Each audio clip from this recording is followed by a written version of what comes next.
안녕하세요. 파산관제인 홍현필 변호사입니다. 파산에서 개인 파산에도 그렇고 법인 파산도 마찬가지죠. 환가할 재산이 있으면 파산 채권자한테 채권 신고서, 법원에서는 이제 채권 신고 기일 지정을 하고, 그럴 때 이제 관제인은 채권 신고 최고서를 작성을 해서 법원에 제출합니다. 법원 실무관이 채권자한테 이거를 송달을 해줍니다. 그 양식이 어떤 건지 한번 보겠습니다. 채권 신고 최고서. 이 8월 5일은 관제인이 보내는 게 아닙니다. 관제인이 법원 실무관한테 보내는 이메일로 보내죠. 이메일을 보내는 날짜가 2022년 8월 5일입니다. 귀사의 협조와 지원에 깊은 감사와 건승을 기원합니다. 채무자 홍길동은 이제 주민번호를 쓰고요. 여기 개인 2022년 6월 13일 16시 서울회생법원으로부터 파산 선고 결정을 받았으며 파산관제인으로 본인이 선임되었습니다. 귀사께서는 본건 공문 별점 1 파산 절차 진행 협조 안내문 내용 및 별점 2 파산 채권 신고에 관한 주의사항을 숙지하시어 서울회생법원 별관 파산과로 채권 신고 기간인 2022년 8월 31일까지 채권 신고를 완료해 주시기 바라며 위 기일까지 채권 신고를 하지 않을 경우 배당에서 배제되는 등의 불이익을 받을 수 있으니 주의하시기 바랍니다. 아울러 채권자 집회에서 신속한 채권조사를 위하여 파산관제인이 사전 채권조사에 적극 협조해 주시고 추후 채권조사기일 2022년 9월 7일 16시 30분에 서울회생법원 사회열관 6호 법정으로 출석하여 주시면 감사하겠습니다.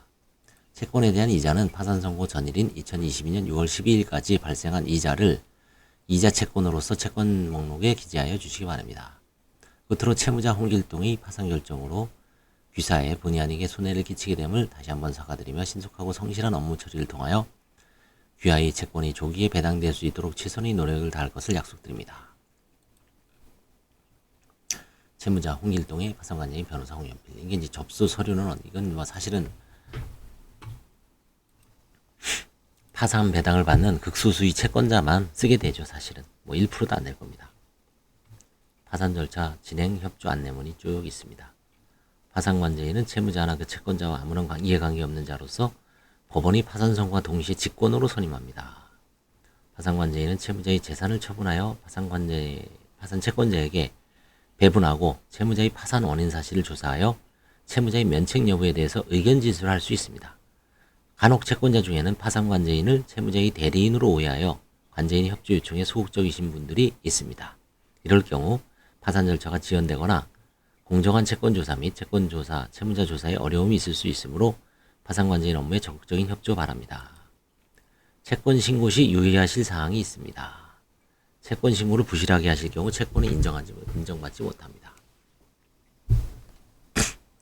우선 보내주시는 채권 신고서에는 원금과 이자에 대한 소명 자료가 명확해야 합니다. 이자는 이자 계산서를 첨부하시고 이자율에 대한 소명 자료를 첨부하시기 바랍니다. 또한 채권을 양도받았을 경우에는 채권 양도 양수 계약서, 채권 양도 양수 통지서 등을 첨부하시기 바랍니다.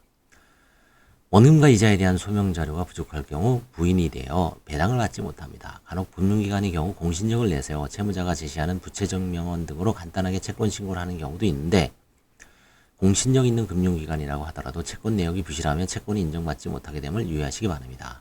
채권 신고서는 본 관제인에게 보내지 마시고 서울회생법원 파산과 앞으로 접수하기 바라며 신고기간 이내에 접수하지 않고 추후 신고를 하면 추가적인 절차 비용을 채권자가 부담하는 등의 불이익이 있을 수 있으니 이 점 유의하시기 바랍니다.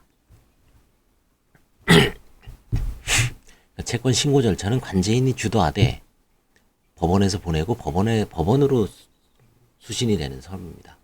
옛날에는 이제 그 원본 서류를 내려줬는데 지금은 전자화가 돼서 법원 실무관이나 법원 직원들이 스캔을 떠서 올리죠. 그러면 이제 관제인은 전자소송 사이트에 들어가서 그걸 출력을 해서 이제 채권 시부인을 하고 이자율이 맞는지 근거가 있는지 원금은 맞는지 그거를 정확하게 이제 체크를 해서 거기 위배되면 이제 부인을 합니다. 그러면 이제 이의를 하고 이의에 대해서 상대방은 나는 관제인이 주장에 동조할 수 없다. 그러면 이제 소송을 하는 거죠.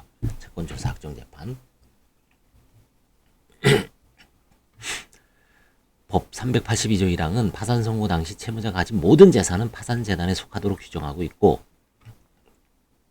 동법 384조 파산재단을 관리 및 처분하는 권한은 파산관제인에게 속하도록 규정하고 있습니다. 따라서 파산 선고일 이후 채무자 소유의 모든 재산은 본 관제인에게 귀속되므로 파산 선고일 이후 채무자 소유의 재산에 대해서 강제 집행, 가압류, 가처분을 할 수 없으며 이미 내려진 압류, 가압류, 가처분은 파산 선고로 인해 효력을 상실하게 됩니다.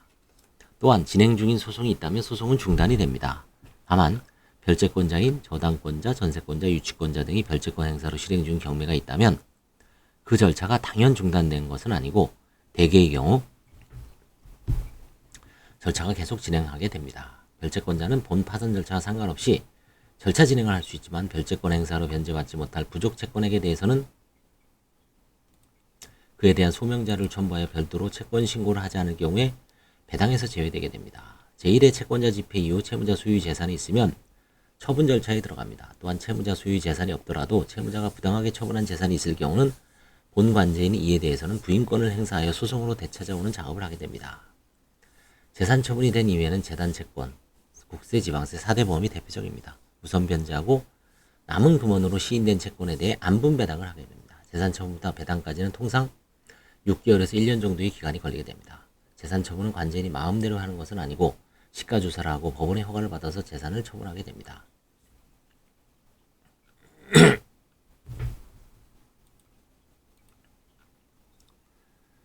그래서 숨겨서 의심 가는 재산을 이렇게 처분해 갖고 이제 제보를 하는 얘기죠. 근데 뭐 하는 경우 거의 없죠. 채권자가 뭐 제대로 아는 게 없죠. 사실은 워낙 개인정보도 보호를 하고 이 재산을 어떻게 찾습니까? 그렇죠? 상대방이 뭐 부동산이 어디 있는지 어떻게 알아요? 그 사람의 세목별 과세증명서라든가 지적전산 자료 조회를 채권자가 해볼 수 있는 권한을 주질 않죠. 세무자만 할 수 있죠. 그러니 알 수가 없는 거죠. 금융은 또 말할 것도 없죠. 보험도 말할 것도 없고 오직 채무자만 채무자 내지 이제 채무자가 죽었을 때는 상속인들만 채권 채무를 조회할 수 있는 거죠. 그리고 이제 나중에 판결 받았을 때 민사집행법에 의해서 재산 조회라든가 재산 명시 같은 걸 할 수 있죠. 그런 경우에는 이제 민사집행법에 의한 재산 명시, 재산 조회는 가능하죠.